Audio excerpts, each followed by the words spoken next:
Hola, bienvenidos a Más allá del aula. Más allá del aula ya ha vuelto al aula, como podéis observar. Así que con pena de que se termine el verano, con poquitas ganas de empezar, la verdad, creo que nos pasa a todos, cosa que me hace pensar un poco que quizás no estemos haciendo algo bien, porque la vuelta debería de ser algo ilusionante, emocionante, algo bonito, algo que nos apetezca y no es así. Entonces, creo que es un sentimiento compartido entre alumnos y profesores y bueno, pues yo lanzo un poco esta pequeña reflexión, ¿no? Que realmente tendría que ser algo bonito y apetecible, cosa que no lo es, ¿no? Entonces, ¿qué es lo que falla? ¿Dónde está el problema? Pues bueno, cada uno tendrá sus conclusiones, ¿no? Pero bueno, intentando dar un enfoque pues positivo, un enfoque ilusionante, pues estamos aquí, ¿no? Entonces, bueno, yo quería hablar hoy sobre los 4 acuerdos. Vale, los 4 acuerdos son una filosofía de vida que ya desarrollaron los toltecas y bueno, aunque hablamos de sabiduría antigua, personalmente creo que es absolutamente aplicable en nuestro día a día. Es muy sencillo y muy útil. Con lo cual, bueno, pues hoy voy a contaros una pequeña anécdota porque, bueno, resulta que yo conocía los 4 acuerdos hace ya unos años y en su momento una muy buena amiga mía, una amiga que tengo desde el instituto, me regaló el libro, ¿no? El libro escrito por este hombre que se llama Miguel Ruiz, ¿sí? Que es un señor que, bueno, pues que él es de, de allí, él es mexicano y entonces, bueno, pues él como de alguna manera está unido ancestralmente a los toltecas, pues hizo un estudio y bueno, pues lo desarrolló y, bueno, reescribió esos 4 acuerdos. Entonces, ¿a dónde quiero yo llegar hoy? Este verano pasé unos días con mis padres en un pueblito, en León, y bueno, pues recuerdo que mi madre me contaba pues cómo pues se habían enfadado con unos amigos, habían tenido algún malentendido, habían tenido algún desencuentro con un matrimonio, una pareja que eran amigos de ellos y que bueno, pues que habían llegado a un punto en el que pues prácticamente no se hablaban, ¿no? Entonces, bueno, pues mi madre me transmitía un poco ese dolor, ese pesar y además esa angustia de que, no sé, que le afectaba quizás demasiado, ¿no?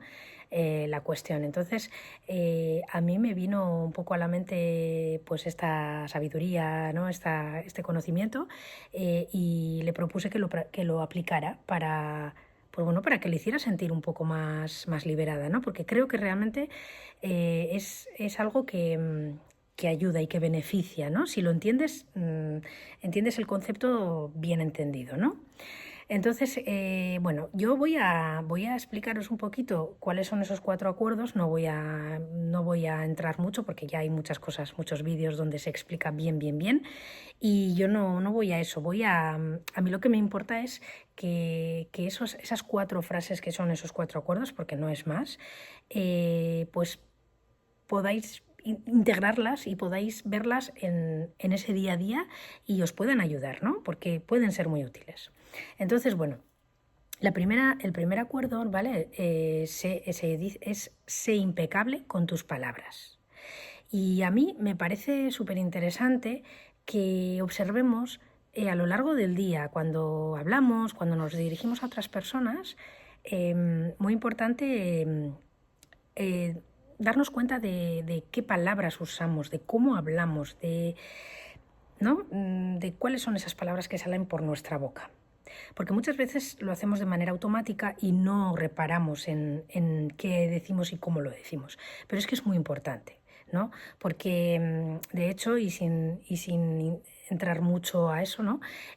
Masaru Emoto, que fue un científico japonés, él hizo investigaciones muy profundas sobre el agua, ¿no? Y cómo el agua pues tenía memoria, ¿no? Entonces hizo muchos experimentos y él, observó, comprobó, demostró que el agua que estaba bien tratada, un agua que estaba en un entorno pues lo más natural, lo más limpio, lo más armonioso posible, era un agua que estaba limpia, pura, sana, y sin embargo aguas que estaban expuestas a contaminantes, a tóxicos, a malos ambientes, ¿no? Incluso a nivel de energía ¿no? de intención, ahí también el agua pues eso llegaba a pudrirse, llegaba a estropearse y incluso generaba bacterias y bueno, pues se estropeaba, ¿no? Entonces yo siempre lo digo, y bueno, esto es una cosa muy fácil, ¿no? Es darle un poco de sentido lógico. Si nosotros somos un aproximadamente 70% de agua en nuestro organismo y el agua responde a todos esos estímulos, vamos a pensar qué es lo que puede ocurrir, ¿no? Tampoco hay que ser muy inteligente para darnos cuenta que cuando a una persona, ¿no? Se la trata bien, pues es una persona que normalmente suele ser alguien equilibrado, alguien que se encuentra bien, alguien que está bien, ¿no? Y que tiene una vida más o menos normal, ¿no? Y una persona maltratada, pues una persona pues con muchos traumas y con muchos problemas y muchas dificultades, ¿no? Generalmente, siempre hay, o sea, esto es hablar muy a modo general. Pero bueno, a lo que voy es a la impecabilidad de tus palabras. Entonces, simplemente aquí mi propuesta es que pienses, que observes y que te des cuenta de qué hablas y cómo hablas, ¿no? Alumnos de secundaria, ¿cómo se hablan entre ellos? Yo lo veo todos los días y procuro hacerles entender que el cómo se hablan es muy importante. Simplemente el hecho de que quieren hacerse los estupendos y los mayores y que nada les importa y que son autosuficientes, pues hace que muchas veces se atrevan a hablarse de maneras muy groseras, muy duras y muy feas, ¿no? Y a mí es algo que me molesta, entonces yo les hago saber que pueden hacerlo de otra manera y que se pueden dirigir de otra manera, se pueden decir las cosas de otra manera, ¿no? O incluso a veces para decir algo, el insulto por delante, ¿no? Bueno, pues hay que pensarlo, ¿no? Mi propuesta es, vamos a pensarlo y a ver si somos capaces de modificar en el caso de que sea necesario. Vale. Bien, siguiente acuerdo, no te tomes nada personalmente, ¿vale? Y esto sí que lo voy a atar con la anécdota que os he contado de mi madre. Vale, o sea, es como que, y es algo que hacemos todos, yo creo, que es que siempre la culpa es de alguien, ¿no? Siempre parece que a ti te pasan las cosas porque alguien o no ha hecho o sí ha hecho o no sé, ¿no? O sea, parece como que yo no tengo ninguna responsabilidad, pero lo que me pasa es porque los demás, porque allí, porque ha ocurrido tal, porque me han hecho esto, ¿no? Entonces, incluso luego, ¿no? Presuponer, ¿cómo me ha mirado? Es que le caigo mal o no sé, no me ha querido dar esto porque le caigo mal y porque no le gusto o fíjate, me tiene envidia o mil cosas, ¿no? Mil cosas que pensamos, ¿no? Pero a veces también hay que pensar que cuando te pasa algo con alguien y te falta información, el que tú la completes con tu imaginación seguramente está lejos de la realidad, ¿no? Y yo, por ejemplo, pues en este caso a mi madre le decía, ¿no? Vale, ella me hablaba de unos feos que esta pareja les había hecho a mis padres, ¿no? Y yo le explicaba a mi madre que me ponía en el supuesto de que, bueno, de que quizás, la mujer había pasado una enfermedad y, bueno, ya estaba recuperada, ¿no? Pero yo le decía, imagínate que ahora el que está enfermo es él, están preocupados, están mal, están nerviosos, todo les molesta. Tú imagínate que pasa algo grave y que no están bien, ¿no? Entonces parece como que la mirada cambia, ¿no? Entonces, simplemente es intentar no tomártelo a lo personal y no interpretarlo, que bueno, lo del no interpretarlo va con el siguiente acuerdo, que es no hagas suposiciones, ¿no? No des por hecho nada, no interpretes, no le des tu interpretación porque es que no lo sabes. Y normalmente tendemos a darle una interpretación negativa y mala hacia nosotros, con lo cual pues nada, libérate, o sea, no te cargues, porque es que tampoco sabes si esa es la realidad, esa es tu realidad, la que tú te has montado, con lo cual, pues, y además eso da lugar a mucho malentendido, a mucho enfado, a mucho conflicto, que la mayor parte de las veces es totalmente innecesario, ¿no? Así que si aplicáramos esto, seguramente los conflictos se reducirían mucho. Así que párate a pensar si si lo que está ocurriendo realmente no es algo que vaya contra ti por nada, y tampoco lo interpretes, o sea, no intentes interpretar, piensa que puede haber millones de explicaciones que tú desconoces, ¿no? Y luego, el último acuerdo que a mí me gusta mucho, y de hecho el año pasado, sin explicarle que venía de aquí, pero que al final es un poco para esta mentalidad de vida de éxito, ¿no? Y me parece fundamental, que es haz siempre lo máximo que puedas. Y esto es algo que la gente joven, mis alumnos, no lo entienden, la mayoría. La mayoría es, me mandas un trabajo, te lo hago rapidito y así un poquito por encima y cumplo expediente y me lo quito, ¿no? Entonces, esa mentalidad de, lo que voy a hacer lo voy a hacer bien, con cariño, bien hecho, con información, con una opinión, mi punto de vista, con que estéticamente esté bonito, bien estructurado, que sea agradable, pensando un poco en todos esos detalles, eso es lo que marca la diferencia. Y al final yo siempre les digo, si voy a contratar a una persona, voy a coger a la persona que da lo máximo de sí misma, independientemente de que tenga más o menos nivel, porque eso es una mentalidad que al final te ayuda a ir para adelante. Y entonces, ¿por qué te vas a conformar con un 5 si puedes sacar un 10?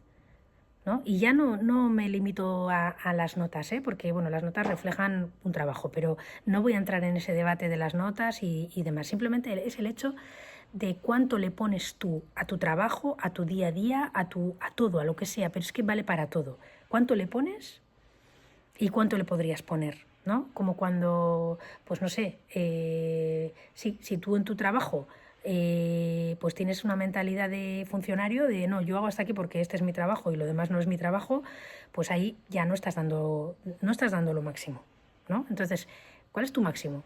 Pues mira y dalo, ¿no? Si otro ejemplo puede ser el que, yo qué sé, un chaval joven, un alumno, termina el instituto y se va a casa, come y se tumba en el sofá y tiene deberes para hacer. ¿Está dando su máximo? No lo está dando.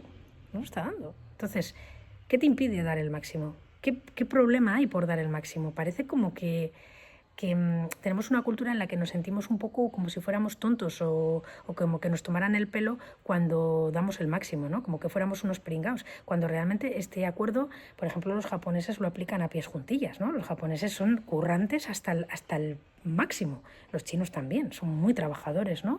Entonces, yo creo que esto, encontrando un punto equilibrado, en el sentido de, bueno, o sea, no es que esté trabajando todo el día a pleno sol y muriendo y con dolor, no, pero da tu máximo.